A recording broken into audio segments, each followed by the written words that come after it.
Well, first off, this is amazing because what you just gave me, which is a huge gift. So thank you. I am really excited about this. What if I told you that the biggest bottleneck in your business isn't your strategy, it's your subconscious? Today, I'm going to go and meet up with my mentor and friend, Russell Brunson, and we're going to dive into how your subconscious can either be the biggest contributing factor to your success, or it can actually sabotage your success. These are all the subconscious feelings, right? If I want to be a millionaire or a billionaire, whatever the next level is for you, it's like, what does a billionaire believe differently than I believe? We're trying just a lot of trial and error around that, seeing what sticks. You got me so excited.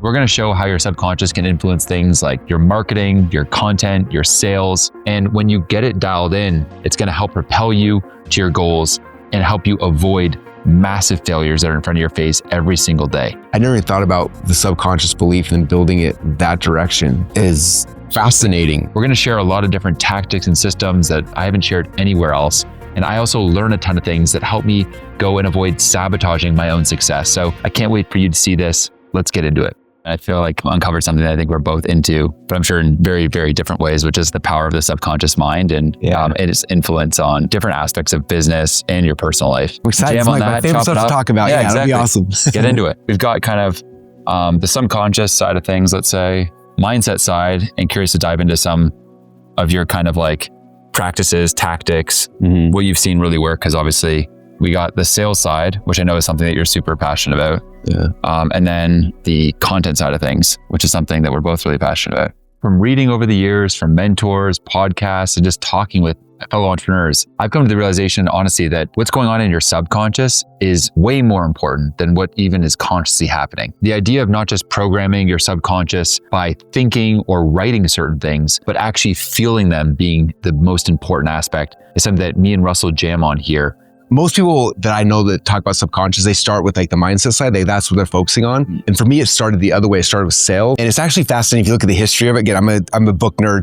But if you look back, the first person that discovered and started talking about unconscious, subconscious was Freud. And he was doing it from this whole therapy angle. But Freud had a nephew named Edward Bernays. He was listening to Freud talk about stuff. And this is amazing. So Bernays came here to America. He started taking these concepts that Freud was trying to do for mindset and for psychology and for therapy, stuff like that. And he's like, I think I can use this to make money and to change people's thoughts and perceptions. So he wrote a book called Propaganda, which is an insanely good book, taking Freud's stuff, but using it for mass persuasion. How do we persuade people? How do we move people? The very first big project he got was for the government. And at the time, whatever war it was, World War I or something, most people did not want to go to war. They were fighting against it. So the government brought him in and said, use stuff you figured out to get the whole country on board with going to war. Yeah. And so he built these big, huge propaganda campaigns. And then he went out there and he persuaded and literally shifted the entire country to where everyone was behind the war, excited for the war. So that's kind of the beginning of him testing out Freud's stuff in mass persuasion psychology. And he kept going. And again, that time he writes this book called Propaganda, showing how he's doing it.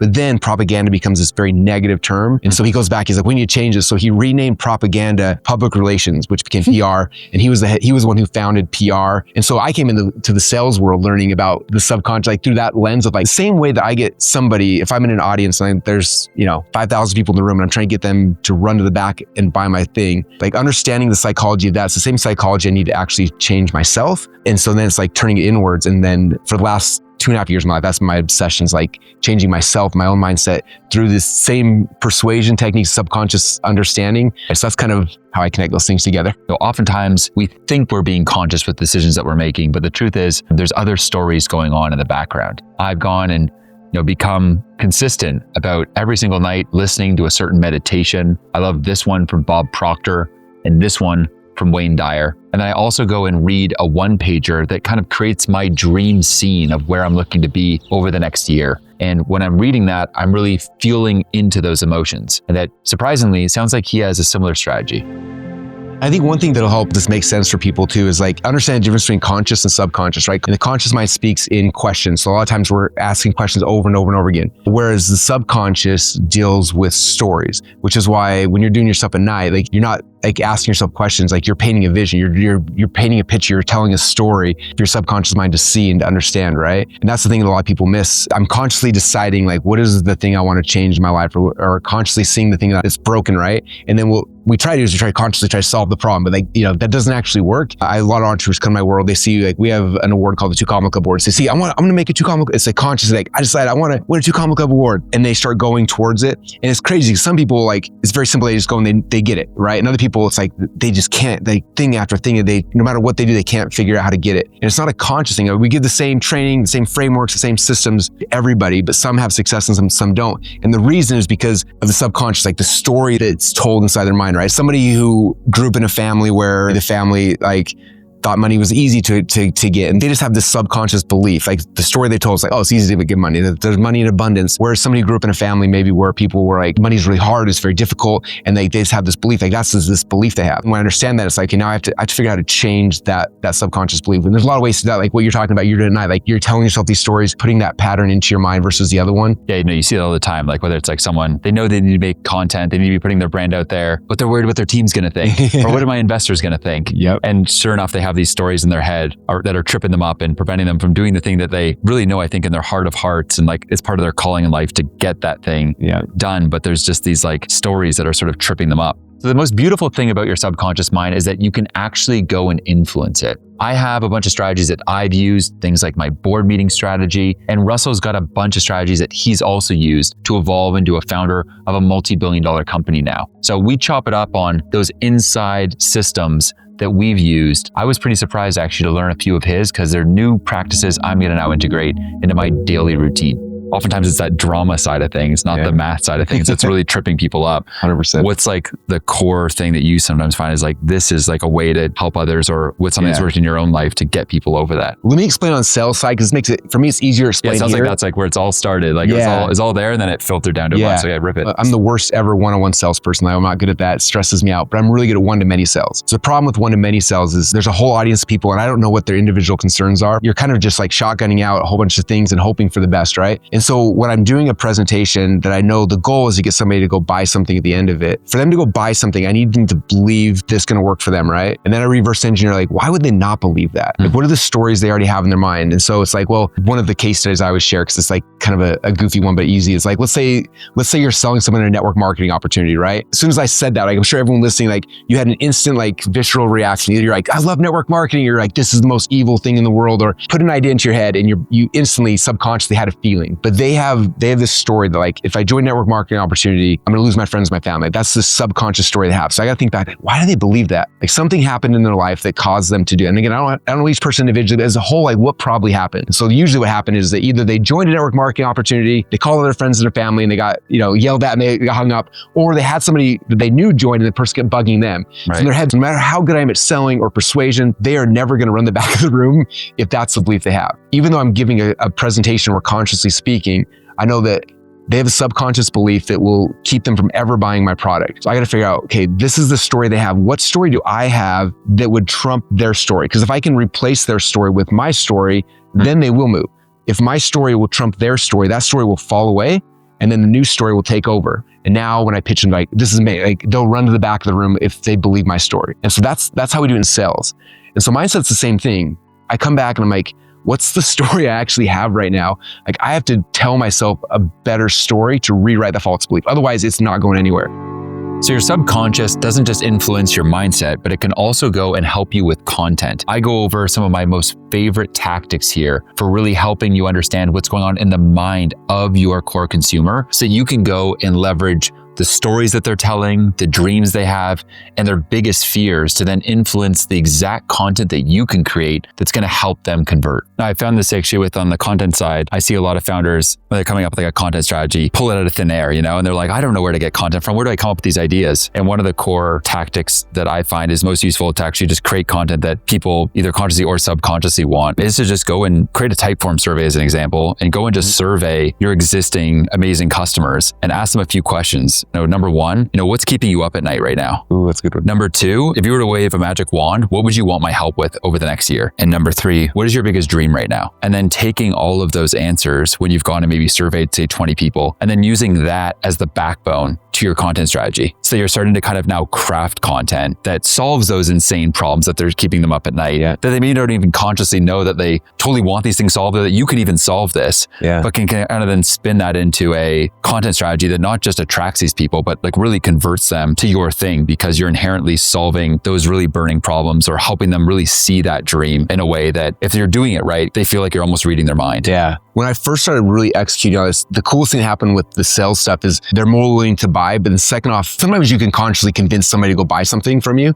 but then them actually implementing it falls apart. Those are the ones who people refund or they give up and they don't have success. Whereas if you do it correct on the sales side, where you break those false beliefs during the sales cycle, their ability to actually have success afterwards exponentially goes up because those false beliefs are no longer holding them back. And so it's almost like the better you get at this, and same thing on the content side, if you break someone's false beliefs during the content when they do enter your world and decide to invest with you or get coaching or whatever the next step is inside your funnel, you've already done the work of rewriting their false beliefs up front, they're way more likely to comply and actually get the things done that you need to. But interesting too, there's like that quote that like people don't buy what you sell, they buy what others want to buy. And so it doesn't always need to be just you breaking those false beliefs. If you can find obviously other amazing success stories from similar people, whether it's an agency owner just getting started or that person running their first SaaS business and showing their success stories. Yeah, they're not just hearing it from you, they're seeing like themselves in that other person who also had those negative beliefs and those things that were holding them up and go, shoot, I'm just like that. And look at the success they've been able to have from leaning into it. Okay, now I'm going to subscribe to this train.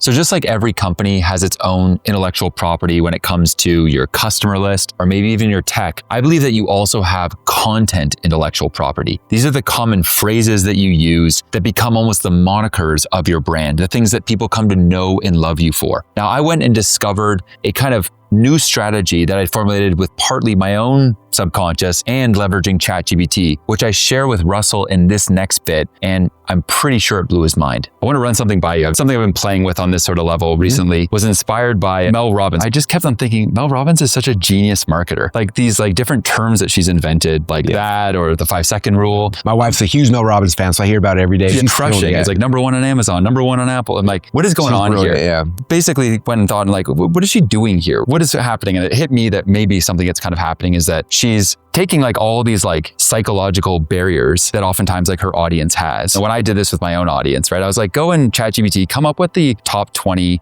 limiting beliefs or psychological barriers ranked from top to bottom that someone in my audience is probably facing. Overwhelm. Maybe there's like imposter syndrome, fear of others, let's say, and like a bunch of others. And I had this thought of like, it feels to some extent that what she's doing is taking that feeling when it comes up in someone and then like inserting like a catchy phrase that's like a trigger reminder of like, oh, what someone should do when they feel that way. So as an example, that's fascinating. Her one book, you know, she's got one concept, let's say let them, right? The whole idea that maybe you're worried about what someone else thinks. Instead of letting your brain go into that direction, say let them think whatever they think and let me go and control what I can control and move on. But that feeling, that trigger, that comes up like 30 times a day.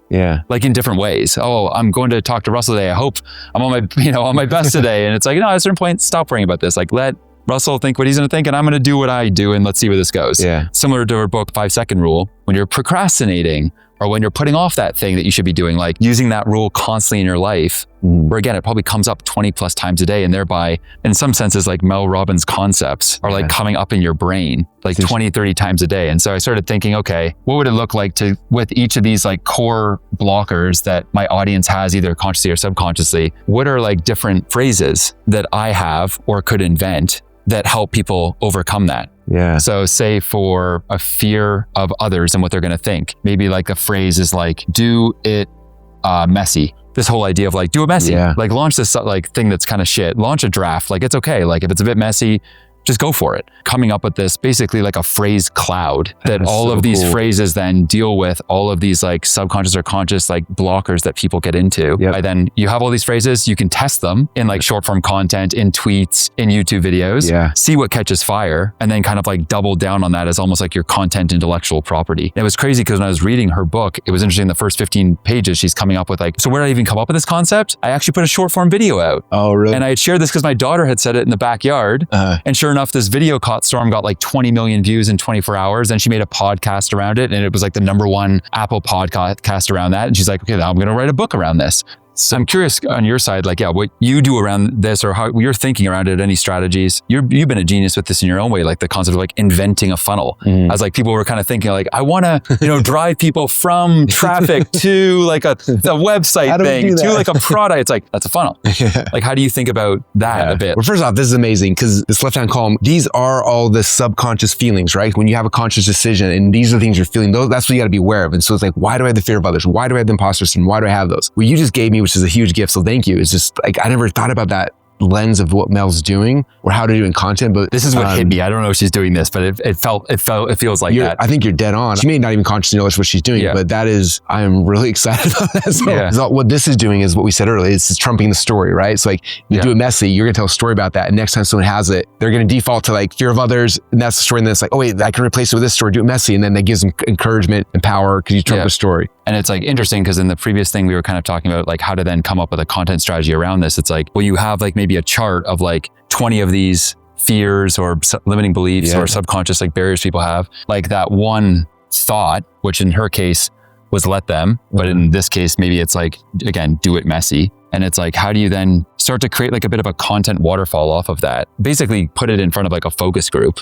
online and like kind of go, okay, I'm going to make like a YouTube video off of this. And then I'm going to go and I'm going to create 6 like IG, reels off this, 6 TikToks off that. I'm going to create like an email newsletter to just put it in front of enough people and see if like when you're in conversations with folks, like are people kind of like, oh man, like I was like having this trouble, man, I was so worried about what my family was thinking. I was so scared. And like, honestly, I just came to grips. I just got to do it messy. Like, I love that changed me. And you're like, or you're getting DMs around it now, or people are actually using that language. And you're like, okay, shit, this is like a sticky idea. I think it's brilliant. Like I always create content based on, again, the hook or the headline or whatever, the external thing. I never even thought about starting it with the subconscious belief and then building it that direction is fascinating. Again, because when I'm speaking from stage, I'm consciously talking to them, I'm subconsciously telling stories, right? First phase I'm doing when I'm creating presentations, thinking to what are the false beliefs somebody has. When I'm creating content, I'm not doing that. I'm not starting with like, what are the subconscious beliefs that's holding him back? Like say when you're doing these big events, this one-to-many selling, the thing I didn't realize for so long is that there's actually 2 events going on. There's like the event that others are seeing, but then there's also this event that you're doing underneath all that, which is like understanding their beliefs, the beliefs that they need to overcome, inserting those stories where they just think it's this awesome thing that you just kind of put together and it's like amazing, like this is quite the show. But underneath that, there's a lot of belief 100%. Breaking, belief inserting, new stories you made. And I think that that's like the opportunity for both of us. My first mentor, Dan Kennedy, he had an event called the Influential Writing Workshop. And it was all about writing good sales copy. What we made all of us do is we had to go and list out all the false beliefs that our potential customer has. And then from there, we had to write a story for every single one. And he's like, you need to build like a repository of stories. He's like, most people, they show up hoping that a story will appear, right? So we made us sit down there for like hours, writing down every false belief and then figuring out like a story from our past that would, for every single one that we could tell. And it was like kind of a long, brutal process. But I look at the last decade of my life, literally 90% of the stories I tell came from that exercise, right? I always look at it from like writing copy, doing a presentation, and I've always looked at content separately, which I don't think is correct. So struggled with content stuff. And I think that's probably one of the core reasons is I just haven't even thought about the same way I thought about everything else. I definitely noticed that about you, just whether it's talking in person. You're like a story bank, like it's impressive. I know I'm learning too from you. Like that makes sense. I feel like that exercise was quite transformative. Feels like it had a ton of dividends because it seems like it's like created this, like a repository in your brain of like, okay, this new person that did a e-commerce business, this person that had that belief that was screwed up, this person that thought that network marketing was ugly or whatever the heck. And after you do that the first time, then every time you see a story, you're like, oh, I could use that. And also you become more aware of it. So first it was very much like a written out thing. And over time it becomes more where, a lot more is in your head, but it opens up your eyes to all different ways to use story. So most people, all of us, will go and buy something. And I don't know about you, but when I purchase something, I'll go back and go, what exactly happened there that caused me to convert? Over the years, from having been on enough sales calls, delivered enough myself, trained enough sales teams across my portfolio of online companies, I think it's important that you really prepare for the subconscious script going on in any sales call. So we're going to go and break down how you can go and plan the different beliefs, the objections, and the specific stories that you want to make sure that you're planting into the subconscious of any prospect so they're convinced of your solution, your product, and ready to buy. When you do your content stuff, where do you lead initially? Where do you start? Do you start at the subconscious belief level? These days I am leading into this like subconscious belief side of it with like those phrases that I just showed you. So Yeah. me and the team, like we went and took like all the 20 most popular kind of limiting beliefs people have, and then went and drew up either new phrases, kind of again, content IP that's like unique. It's only owned by me. Like people haven't heard it anywhere else, so that it's got like a stickiness factor that can then be associated with our brand. Yeah, we're trying just a lot of like trial and error around that, seeing like what sticks. That's like, I think a more like advanced level. I don't think you need to do that out the gate. I do think that the thing that everyone should be doing out the gate is like the survey of 3 questions. Yeah. We live in a cool day and age where you can use, again, Typeform or whatever you want to use for that. Google Forms doesn't matter. And then even upload the whole CSV to ChatGPT. To just analyze this and analyze this and just come up with like, what are like the top 20 how-to videos I could create that would help the people in my audience? What are the top 10 lists these people would enjoy? And think about like the format that you most enjoy for whatever piece of content or platform you're making it for, and see what ideas you can get from that. So we took all like 1,500 podcast episodes I've done, uploaded my books, found all my presentations I've ever given. So we took basically everything I've ever said publicly, threw it into ChatGPT and Manius and a couple of different things. And then it's been so cool to be able to like ask it questions and pull out analyzing patterns. Like it's helped me just in the last couple of weeks speed up like pulling out ideas for all these different type of things. I'm excited to run through the lens of like what are the phrases, or even like based on stories I'm telling, what are the false beliefs I'm trying to break, and like start reverse engineering what we've been doing over the last 2 decades and start figuring those things out. I always think about this, like conscious mind has got to be a guard for our subconscious, because if we're not careful, like you are allowing these beliefs to like bypass your conscious directly into your subconscious, and you can see the results happening on the backside of it, right? Like we have to consciously be a protector of like what we allow in, number one. But number two is like auto-suggestion is all about like figuring out the things we do want. Like what are the things we need to believe, the things we got to tell ourselves to like get our subconscious mind to point us in the correct direction, right? If I know this is the destination, I'm someone who models, right? So if I know, like, here's people I know who've gotten here, what do they believe?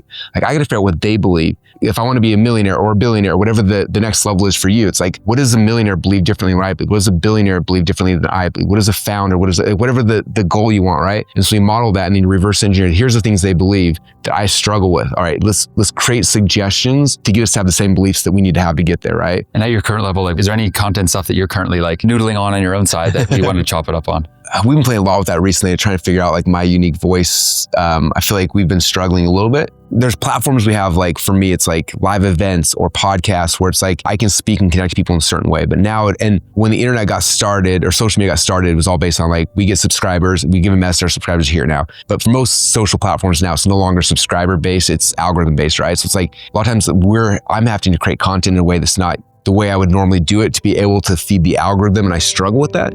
A debate as old as our time. Art versus algorithm. So often I talk to founders and they get so caught up in the views, the comments, the likes. And while this stuff is important as it can give you a general sense of how a piece of content is performing, it also can lead you astray. So I guess for me, the question is just understanding like, how do you make it match to make it work? You know what I mean? Yeah, I think it's like this like battle that like every like founder and creator is going through. It's, art versus, like algorithm. Yeah. When you weight yourself maybe as like a founder, where inevitably like there's got to be some like profit on the other side of this, or else you can't afford to have the whole team around you. Yeah. You have to consider the algorithm, but you don't want to ignore the art. When I ask like 60% of people that come and work at Founder OS, like, what was it that caused you to want to do this together? A lot of it comes down to like some kind of comment around like your vibe or energy. And if I just simply go and maybe optimize for the algorithm, I'm like scripting out word by word. I'm like crafting it exactly the way that I know that when this video went viral, they said this, and I have this thing there. And while you're architecting it like immaculately, maybe for the algorithm, you're missing like the vibe, the energy. And then suddenly now it's like, oh, this is just some scripted BS. Yeah. And I think we live in a day and age, especially right now on a lot of these platforms, we swung so far algorithmically, I think, is just like a online creator community more than ever, like just off the cuff, behind the scenes, the authenticity, like really it drives me crazy as a consumer, because I go see like 30 videos of the same thumbnail, same title, it's their version, but it's like everyone doing the same thing, like copying each other versus, again, like you said, the art of here's what I want to teach, what I want to share. Yeah. So the things that I think like that are worth like looking at in terms of the algorithm are like, let's just say, use the example of a short form video. It's like, like the general like word count you can go for. So obviously you're not going to just like go on like maybe a 20-minute ramble for like a minute video. You know that you got about 130 words that you can do. And so like learning to like package up your ideas into that amount. I think like the most important thing obviously is like the hook. On that side, what I've seen successful is like knowing the hook that you're going to start with, like lock yourself in a room and read these 10 books. They'll change your life. But then from there, just get into the 10 books that really changed your life. Yeah. It doesn't need to be scripted from there. What I also found useful, this is kind of, I guess, kind of more of a Steve Jobs thing, right? It's like the rule of 3. Like, because you don't have that much time oftentimes to get into a given idea, potentially packaging up your idea when you're talking about it off the cuff into like the 3 core things someone needs to know. Where like art and algorithm, I think mix is like finding like your brand. People are going to be able to stop the scroll more if like you're instantly recognizable. And where I think a lot of founders get tripped up because they think they're optimizing for the algorithm, but what they're quickly doing is like they're making a video that looks just like Hormozi's videos. And they have the same color scheme, the same font, the same hooks. And suddenly they just are watered down version of Hormozi, let's just say, instead of sort of doubling down on what is your like color, core color of your videos, right? What's the core, font? What's like your unique B-roll? What's like the sound that you use? It doesn't just have to be all the algorithm sounds of what's blowing up. Like what's the sound of your brand? Like what do you listen to when you're wrestling or when you're writing? Like that becomes like, oh, I'm like in Russell's world. Where we all get tripped up sometimes is that the platforms quickly tell you how many people like or view your stuff, but likes and views don't equal cash. And they can be really deceiving because the things that actually reward views and likes oftentimes is like beginner content, viral content, controversial content, mass appeal content. But oftentimes we're not even talking to these. $100,000 mastermind. Yeah, exactly. These are not even the people oftentimes that we're trying to really capture and talk to. And so you may actually see when you execute a more balanced like art approach where it is more unique to you. You're talking about the things that matter to that corner of your audience, that you will see your likes decrease and you will see your views decrease, but you're actually talking to the right people. It's this like idea of like, signal over noise, right? Noise being like the likes, the views and all that. What matters a lot more to me is like, I say follow like you and like 100 other entrepreneurs on Instagram that like I respect the hell of. And if I see you comment on something, or my friend Daniel Dalen comment on something, who I like respect a lot, who has good taste, like is successful, they know a good idea when they see it, that's 10,000 likes. So I'm kind of like trying to get a read on like the signal of a piece of content versus just like the views of it or the likes. It's especially useful for those of us that aren't just targeting beginners all day long, right? When you have a more sophisticated buyer, inevitably you're probably going to do your job right when you do have less views or likes, and that's okay. The algorithm may show you that certain formats work, but again, if you just copy that format, not you, but anyone, you end up just being another one of those. So can you be more inventive in a format? It's not going to get necessarily as many views or likes, but the right people are going to see it and like save it, share it with a friend, like, and be like, how do I get in a room where Russell's doing this? Which is the exact kind of person you want, potentially. For sure. That's awesome, man. I love that. Thank you. Cool. It's really helpful. Well, listen, it's been great hanging and a dream come true in many senses, man. And I appreciate and all that you've done to contribute to the founder community over the years. And you continue to inspire in so many ways, and just really appreciate, just all your generosity over the years. It like means a lot. It's changed my life. It's changed a lot of other people's lives. And I definitely wouldn't be doing this and probably a lot of things in my life right now had it not been for a lot of the stuff you've shared. So just want to say thank you. I appreciate that, man. Thank you for letting me know that. Awesome. Finally making this happen. We're talking about it for like a year. So I'm glad we finally made it. Exactly. No, I appreciate it. Yeah. Awesome. Very cool. Thank you, Russell. Thanks.